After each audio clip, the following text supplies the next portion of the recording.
Hello! So today we're going to be talking about cooking up boards and how to kind of formulate boards from building blocks and how to think and theory craft around making boards. Because set 14 is going to launch very soon and a lot of you are probably trying out PBE or at least thinking about set 14 with some of the drops that you've seen. I thought this would be a good idea in conjunction with yesterday's video to kind of give you a good idea of how to prep in PBE or how to prep in preparing for set 14 any way that you can.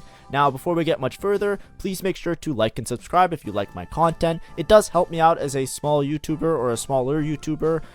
The likes and the subscribes help out a lot, so please, if you like my content or if you're a returning viewer, which I know a lot of you are, make sure to double check and check if you're subscribed and make sure to get through with that. Now, let's talk about like building blocks and traits and units. So typically with TFT, the devs do a really good job at making these things like trait webs and different traits synergize in different way with one another. So a lot of times if you look at many units that are meant to be carries, a lot of times they will have synergies with other units that share similar traits such that you can combine them together fairly easily to kind of make the start of a board. So one example that I'm going to give is with Anima Squad with Xayah and Silas, right? So this is something where you can take 3 units and you'll see that these 3 units share a set of traits with one another that allows you to have a little bit of a building block that you can then structure a board around. So for example, these 3 units, they all share the anima trait, and there's an inter-team synergy or an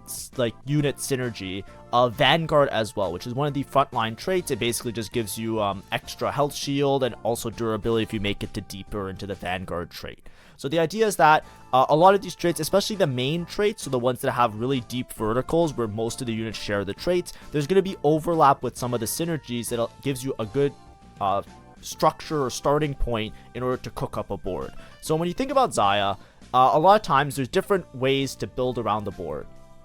One board that's really common that you might see in your PBE is this variation, where you just build really deep into Vanguard and really deep into Marksman if you can. And this is the idea of making a 6 Vanguard board with a 2 Marksman backline.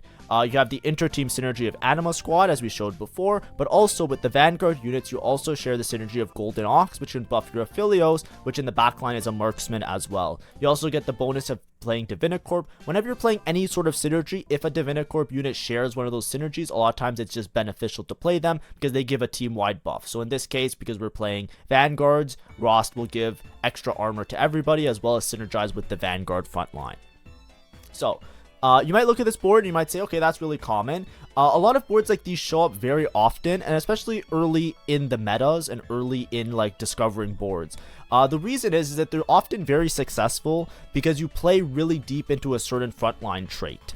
The deeper you play into a frontline trait, a lot of times you have this impenetrable wall in your front line, and that gives you a lot of stability in your mid game or in your initial roll down, and it helps you to stabilize very early. So a lot of times when you look at boards, especially when you're trying to cook up a board early, a good starting point is just to play as deep into one of the frontline traits as possible. Now, why is that? Well, let's think about it in 2 different ways, right? Let's just play this board in multiple different ways, right? So we have Vanguard frontline and we have a Marksman backline here. If you have a 6 Vanguard frontline, your frontline's gonna inherently live for a very long period of time. If your frontline's living a long period of time, your backline is also going to live for a long period of time. So if you have this very strong frontline trait, your backline has enough time to get multiple casts off. They can scale or ramp up. If you put Gwinsus on units, Aphelios is typically considered a good Gwinsu user. I'm not sure about Xayah yet, but let's just pretend that Xayah is also a Gwinsu user. Your users are able to ramp up. They gain attack speed. They're getting faster. They're pumping out more damage as the fight goes on. So even if your backline isn't super deep and you don't have a lot of damage dealers, having this really strong frontline allows your backline units to live long enough in order to realize their potential and do a bunch of damage to keep your board alive. Now let's play the opposite game, right? Let's say instead of playing a deep vertical trait, you instead play deep into a backline trait. So in this case, Marksmans, right? So let's just go Marksmans, and let's just play as many Marksmans as possible. Let's say you even have a Marksman emblem. I don't know what to put it on. Let's just find another backline unit. And let's make a Marksman emblem. I think it's this one. Yes. Okay, and let's say you're on level 8 and you have to play a board that looks like this. So then you have to drop all of your frontline units, and instead you have a board that looks like this, right? You're level 8 and you have a marksman backline and a vanguard frontline. Now, what's the problem with this board? I think a lot of times if you look at this, you're going to be like, this board looks wrong. Something about it looks really bad. Like, is it really worth playing 6 marksmen? I guess it only goes up to 4, but you know what I mean, right? The idea is that, like, if I just play a bunch of marksmen in the backline and I don't play many vanguards, is that correct? Well, what ends up happening a lot of times is it doesn't matter how much damage you have in your backline.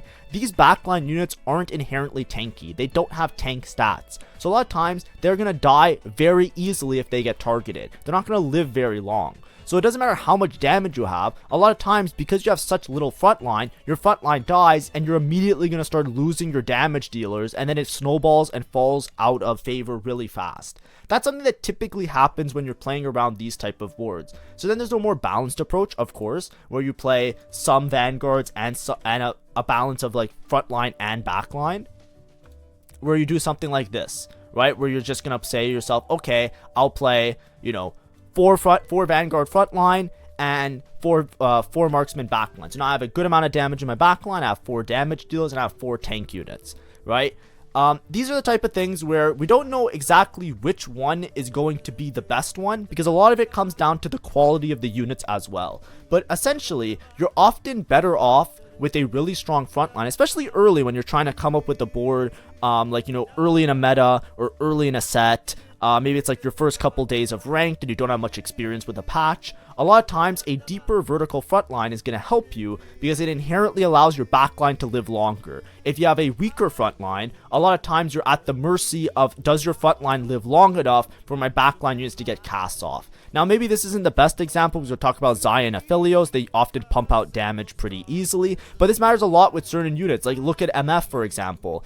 Miss Fortune, if you've ever played her, she has a really high mana threshold, right? Her mana threshold is 150, which means it's going to take her a really long time before she actually gets a cast off. So a lot of times with Miss Fortune, she might not even get a cast off if your frontline is not upgraded or stable and you don't have many frontline units. She might die way too early. She's a lot harder of a unit to play around sometimes because she needs some level of investment in items, which we're not sure what the perfect items are yet because things are still getting optimized and figured out in PBE. But at the same time, she needs like the frontline to help support that so that she actually gets to a point where she's pumping out damage. Another example of this is with Zeri. Another common comp you might see in PBE is 6 Bastion Zeri. You have Bastion frontline, because the Bastions have Exotech as a synergy, it works really nicely. There's a little building block of Zeri with the rapid fire trait. So then the same thing, you can play deeper into frontline or deeper into backline. Now, the main thing that you should always know when cooking up a board or when trying to think up a board is to be as reactive as possible with what people are playing in your lobby. So here I showed you 2 examples. This is a 4 marksman, 4 vanguard board, and I showed you the 6 vanguard, 2 marksman, and the other one was kind of a meme. Now, which one is the better board? Well, it's really easy for me to just say, I think this board's the better board, and that's the one you should always play. And then you guys say, okay, that's it. I call it a day. I'm going to slam that every single day in PBE, and I'm going to make sure I gather up my W's, and I'm going to go to bed feeling good. It's like, that's not necessarily always the truth, right? What ends up happening a lot of times is that these boards dynamically change based on patches, and you'll have to adjust to that based on which units are strong, which units do well, and build your board in a way that actually makes sense. Even this board, for example, is it really to play 4 marksmen, 4 vanguard, or should I drop these 2 units that probably don't do that much damage late game? How important is the synergy versus playing like extra 5 cost that might help spike my board a lot better?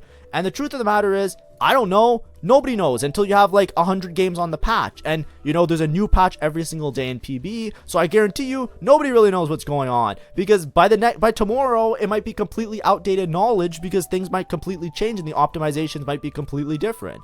But what ends up happening a lot of times, you have to be reactive to what you're experiencing in your games. So let's say I play this board in PBE or even on live patch. I have to look at it and I have to say to myself, is my frontline living long enough? So if you look at a fight and the fight ends in 10 seconds and your backline dies and you look at the damage report and your backline did like 1k damage, it's like, okay, there's clearly a problem where my backline isn't having enough time to do damage. Therefore, I might have to invest in more frontline. Then you can, instead of playing 4 vanguard, 4 marksman, you can then look towards playing 6 vanguard. And then if you have 6 Vanguard, you can look at it after and see, hey, how long is the fight lasting? If the fight lasts like 40 seconds and it goes to overtime and your units are still not doing that much damage, then it's like, okay, maybe my backline units aren't doing enough damage. Maybe I need some more backline investment. But if you balance it and now your fight's lasting a considerable amount of time and your backline is able to win the fight and you win it OT or something, then you've officially made your board a lot more stable. This type of reaction is something that I want to do a little bit of a callback for. This was something I talked about a lot with Bastions and Academy. So if you were a set 13 enjoyer, which a lot of you from my channel are, this is going to be a callback to set 13. So in set 13, there was the Academy Sentinel board that was prevalent at many different points in the meta. When the set first released, I'm talking like spanking, brand new, set 13, 4 months ago, nothing was good. Nothing was like perfect. Everybody didn't know what they were doing, right? What was the first version of this board that people usually played? They always kind of looked like this because it's similar to the other board. It fits in really nicely with the different synergies to play Rebel, Academy, Sentinel because of the inter-team synergy of these 3 units as your initial building block. And then you add Leona, and then you can easily add Heimerdinger, and bang, you have like a board already cooking up. What ended up happening was everybody played around Heimer carry because Heimer was particularly strong. So everybody played Heimer and everybody played Archangels with 6 Sentinel. It's really easy to make this board work with 6 Sentinel because if you have a really strong front line, it gives your backline enough time to ramp up. And in this case, Heimerdinger ramped 2 ways. You put an Archangels on him, and his ability actually ramped up, that he would fire an extra missile every time he cast it. So it made a lot of sense to play 6 Sentinel, because with 6 Sentinel, the Heimerdinger would ramp up well enough in order to do a huge amount of damage. Eventually, Heimerdinger got nerfed.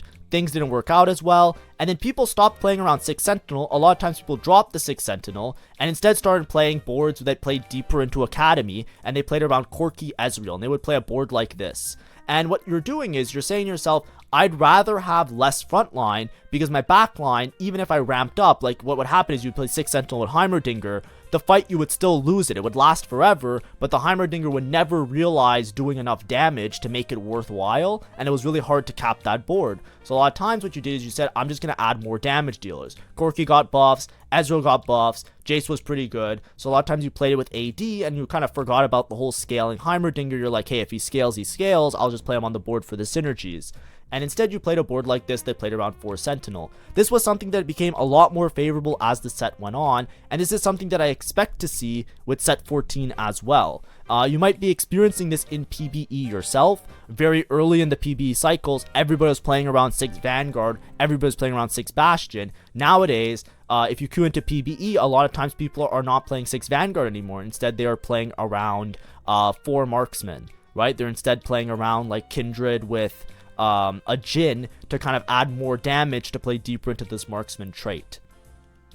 It's part of just the cycle of optimizing the boards, and a lot of it comes down to the quality of the units themselves.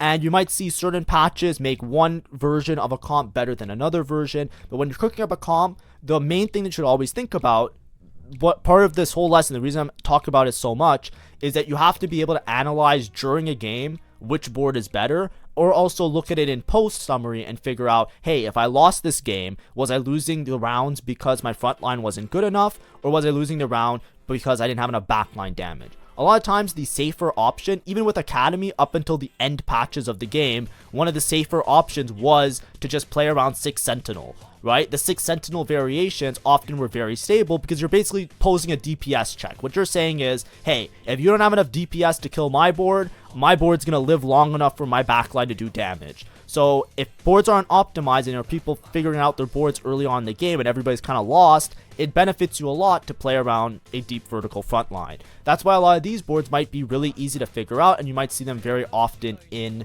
PBE. Now, this applies to all stages of the game as well. Let's say you're playing like somewhere in your mid game. If you're looking for a mid-game board to try and carry and try and do well, a lot of times playing a stronger front line will help you out a lot more in Stage 1 and Stage 2. So for example, let's say you're playing Stage 2 and you're just trying to play like some regular units. I don't know, I'm trying to pick one. Let's pick another like rapid fire unit. If you have to pick which units are most important to upgrade, which ones would you say are most important to upgrade? If I had to pick, I would say in most cases, I would rather have a Ras 2-star and a Sylas 2-star than have other units 2-starred. And why is that? Well, because a lot of these units, especially with a trait like Rapid Fire, they ramp up anyways in this particular scenario. They get extra stacks for attacking. But a lot of times, especially in Stage 2 and Stage 3, the same concept applies. That if you have a large front line, it often allows your backline to do damage over time.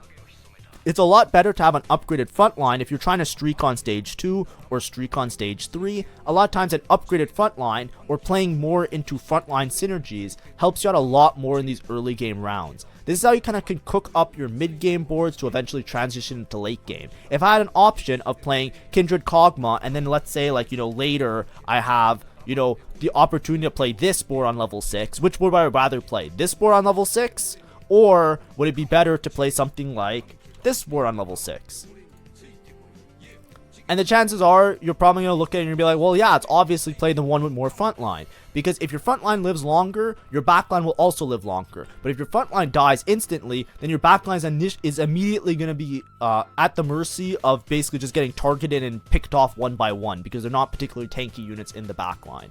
So whenever you're cooking up a board, you always have to try and think to yourself to balance frontline and backline. So here I showed you some examples with inter-team synergies. There's other examples when you're trying to come up with boards that's really important, and that's just like using similar cost units, especially if you're playing around reroll. So for example, like if you're thinking about a nitro board, for example, that plays mostly around low cost units, a lot of times it's good to pair this board with other 1 cost and 2 cost units. So an example of a nitro board that works out pretty well sometimes is something like Exotech, right? Because you're pairing a bunch of low cost units, so it makes it more efficient to roll at a low level. So here I can roll on level 5 or level 6 and try and go for multiple 3 stars that all share synergies with each other, activating Exotech, Nitro, and Amp. The only thing that's not activated is Rapid Fire, but you can kind of fit that in and fix it up a little bit later. But typically when you're trying to build up boards, especially low cost boards, if you're trying to reroll, a lot of times it benefits for you to play multiple units that share the same cost. If the units share the same cost, it's going to make for more efficient rolling, because you're going to thin out the pool for yourself, make it easier for you to hit the other copies of the other units, because you're basically buying copies of the same cost unit and you share the same pool of all of these units that are the same cost. That's like a good way of cooking up. So this is an example of cooking up reroll, but in general, when you're making boards, this same concept always applies. You always want to be able to balance your front line and your back line, and if you're trying to discover and if you're trying to experiment, you should look at your damage report at the end of the round. See, is my backline doing enough damage? If your backline is doing like 10k damage, it's like, okay, something's wrong here, let me figure it out. If your backline is not doing like 10k damage, it's only doing like 1,000 damage, it's like, okay, either my items are bad for my backline, the unit's bad in the backline, or my front line's dying way too fast and the fights aren't lasting long enough for me to do damage. And at that point, you have to kind of debate whether or not you put in more frontline or more backline, and you want to try and be as reactive with this as possible. So that's just like my little intro discussion that I want to lead off from yesterday. It's a little bit of a shorter video today, but I'm a little bit busy doing some other stuff. Hopefully that was enjoyable. Hopefully that helped you out a little bit. But like I said, always look, especially when you're trying to learn stuff. Like I know set 14, it's all new units. It might seem a little bit overwhelming. I'm sure some of you, if you're newer to TFT, it might feel very overwhelming. But always try and find parallels to previous sets, right? In this case, most of you have played set 13 if you're watching my channel. If you've played set 13 before, think similarly how other comms kind of adjusted over time. Think about how other comms, what the situations were where you would play one variation of one comm versus another variation of another comm. And try and think a little bit more critically about the choices that you make in terms of what comp to play when and where, and try and draw the dotted line to say, hey, this other comp in this new set kind of feels very similar or plays in a similar way to those comps otherwise. Another example that I want to say though is also playing deep into a vertical trait. I recommend always trying these out in PBE, because sometimes you don't know, right? So for example, we showed this board where they all kind of share the anima squad trait, right? There could be a possibility that Xayah, the best version of her board, is with Anima Squad, and you just play deep into the Anima Squad trait, and you play a board that looks like this, where you play 7 Anima Squad, and then you find like 1 extra frontline unit or 1 extra backline unit, and you make it work like this. These are other opportunities that you have to cap out your board. A lot of times when you're playing deep into a trait, something like, in this case 7 Anima Squad, a lot of times it depends on how good the other Anima Squad units are. A lot of times these buffs, they're buffing a particular unit unless it's like really broken. What usually ends up happening is you have to ask yourself, is it worth it for me to play Vayne, Yuumi, and Alawi? Like, are these good units, right? Like, you're obviously going to play Leona and Sylas because they have an inter-team synergy. That's usually a given. You're playing Xayah maybe because that's what you're playing around. You're playing Aurora because that's like your 5 cost. But you always have to ask yourself with the other units, are they good on their own without any synergies? Is this Vayne doing something? Is this Yuumi doing something? Is this Alawi doing something? And a lot of times it comes down to you looking at damage reports and trying to figure that out for yourself a lot of the time, or you can just listen to somebody if they figured it out for you. But that's what ends up happening a lot of time. So the alternative is you can drop these units, right? These units are droppable, right? If you don't want to play deep into Anima Squad. And instead what you can do is that's where like the whole frontline backline comes into play. If Xayah is your main carry and you're putting all your resources into Xayah, if Anima Squad isn't cutting it and those other units that you want to play aren't really doing anything on your board, it can be better to just play deeper into the Xayah traits, right? Playing deeper into Marksman, for example, just helps you to do more DPS, or playing deeper in the front line will give you a lot more stability. Now, there are traits like this where sometimes it does, you know, matter if you play the vertical versus not. An example of this is similar to like Rebel, right? Rebel for a lot of the set was not very strong, but then there's other vertical traits that were very strong that you always want to play the vertical trait. A lot of times it just comes down to the buffs that it's giving you and how important those buffs are to the actual units themselves. It's hard to say all the time, but like I said before, a lot of it comes down to, are the other units that you're playing doing something on your board? If everybody is doing something on your board, then your board is probably good. If your board is like one unit's doing something and everybody's doing nothing, then your board is probably wrong, or you need to like figure out a better way to optimize the board. That's where a lot of times like you'll see people drop units for 5 costs, you'll see stuff like that. It's usually just because you're trying to find usefulness. You want every unit to be contributing to winning the round. You don't just want to have somebody there for the sake of just like, la-di-da, my left side of my screen has all golden things and it looks really cool because all my synergies are perfect. It's more so like, how can you get the most out of your board? And that's similar to how you would play early game as well. You want to be very careful about those things. Anyways, thank you for watching. Hopefully that was somewhat helpful. Just as a general guide, I know that like this seems very like common knowledge, but some people struggle with that because like, you know, if you're very focused on just following guides all the time, it's a bit overwhelming sometimes with PBE and new set, but just keep at it. Don't worry, I still will make more focused guides and saying, hey, these are some boards you can try out and these are variations that I like. I'm working on those, but they'll be released closer to when the set launches because obviously every single day there's a patch. So I don't want to just be updating and saying this board's strong and then the next day saying, no, actually this board is strong. I think it's just going to be too overwhelming and confusing, and it's not really in line with what I make as content on this channel. But anyways, thank you for watching. Have a great day and see ya. Bye-bye.